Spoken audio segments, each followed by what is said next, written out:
everyone and welcome back to my channel. Myself Dr. Surbhi Sahni and you're watching Dr. Surbhi Sahni Dental Series and Medical Videos. Today I'm gonna talk about... No. You have to guess the topic of today's videos. For that, I'll give you one situation. If a person is get injured deeply and he might have some RTA, that is the road traffic accident. What is that one important thing that help in the healing of the wound? Keep guessing.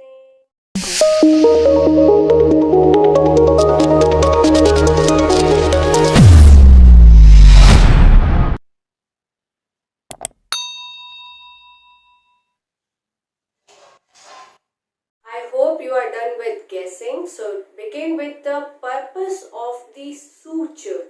Yes, today we are going a little introduction to the suture and its importance in our day-to-day life. Begin with the purpose of the suture. The main purpose of the suture is to hold the tissue in its position while there is the healing of the wound is carrying on, so as to make the tissue self-supportive. Being a surgeon, it's very important to remember that the suture technique, suture material and the type of suture plays a very important role in wound healing.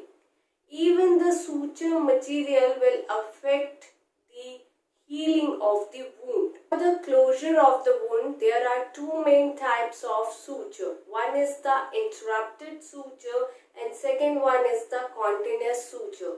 We will read about this in detail later on. The fact that the first experiment was carried on the catgut, followed by playing the importance of suture in wound healing.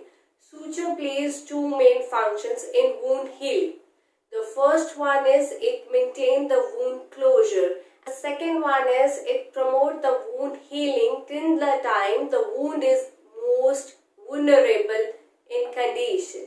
There are certain factors which affect the wound healing. For example, the suture material, the suture type, the tension present in the suture and the suturing technique will definitely affect the wound healing.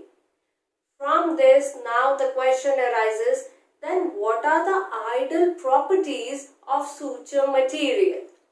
So, begin with the ideal properties of suture material.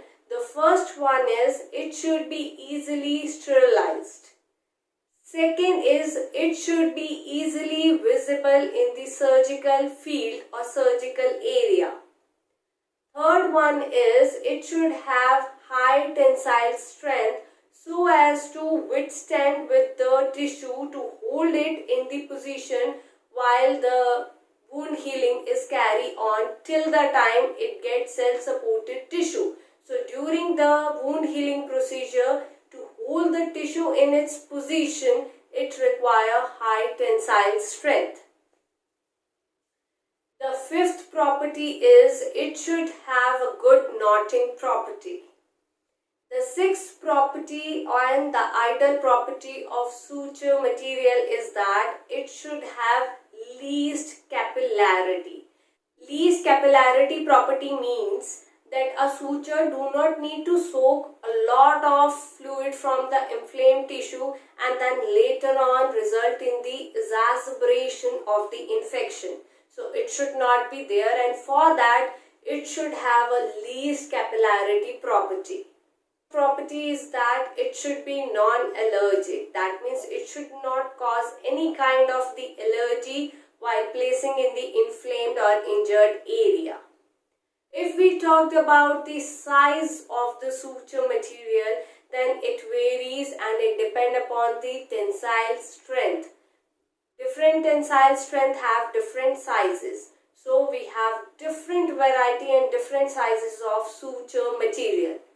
For that, the more is the diameter, the more is the tensile strength. The standard identification of a suture material begin with 0. More is the diameter, more more is the tensile strength and the more is the number 0. For example, it begins with 0, then double 0, then triple 0, then 4 times 0 and then so on. Let's understand this with an example. If I'll give you 4 times 0 suture material like 4-0 suture material which has greater diameter as compared to that of 6-0, then definitely the 4-0 will have more tensile strength. So that's all about the little introduction to the sutures in our day-to-day life. Definitely it's an important part for the third year subject you read in general surgery, and for final year subject you read in oral surgery. If you haven't subscribed to my channel yet, then please do subscribe to my channel by pressing the button subscribe, and don't forget to press the bell icon. The importance of bell icon is that you can have the notification of my upcoming videos. Do share more and more my videos, and if you find any query, you can drop me the mail which is shown on your screen. You can also follow me on Instagram with my Instagram ID shown on your screen. Thank you for watching.